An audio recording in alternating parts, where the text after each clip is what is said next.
Hi pre-K friends! This week in science, we're going to continue to talk about life cycles. Today, I'm going to read you a story about a mother hen who's very excited to meet her new babies. This book is called Dora's Egg. It's illustrated by Jane Chapman and written by Julius Sykes.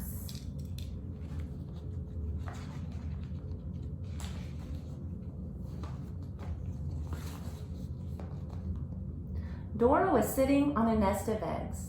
They were shiny brown and smooth to touch. "These are my first eggs," clucked Dora proudly.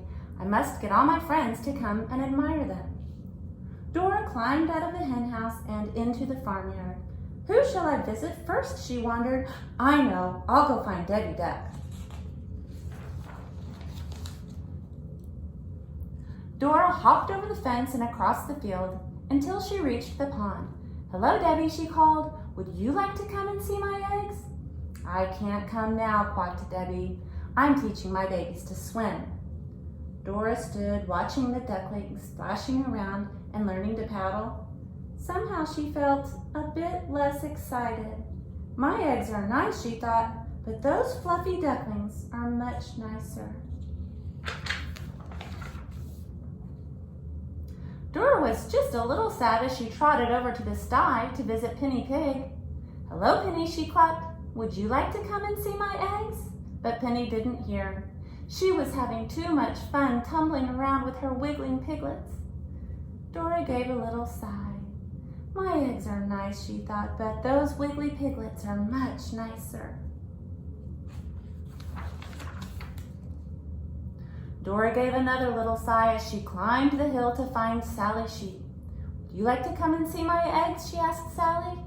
"Not today," bleated Sally. "I'm too busy keeping an eye on my lambs." Dora looked at the lambs frolicking in the field.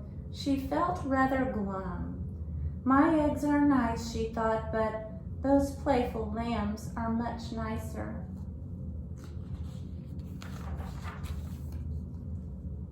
Very sadly, Dora walked back to the farmyard.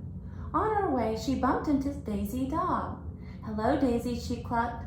"Would you like to come and see my eggs?" "Sorry, Dora," barked Daisy, wagging her tail. "I can't come now. I'm taking my puppies for a walk." Dora was beginning to feel quite miserable. "My eggs are nice," she thought, "but those cute puppies out for a walk are much nicer."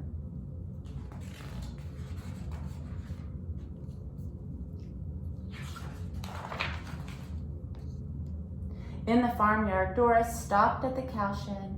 She wished she felt happier. Perhaps Clarissa the cow could cheer her up. "Would you like to see my eggs?" she called. "Shh," mooed Clarissa softly, nodding at the straw. Snuggled up by her feet was a newborn calf, fast asleep. Dora wanted to cry. "My eggs are nice," she whispered, "but that little calf all snuggled up is much nicer."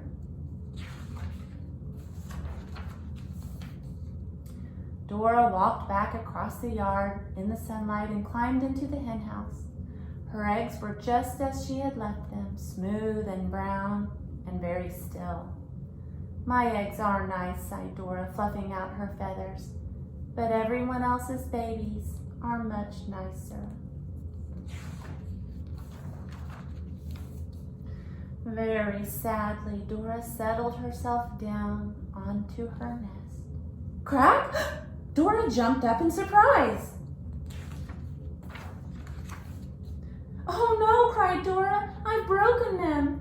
Tears began to roll down her face.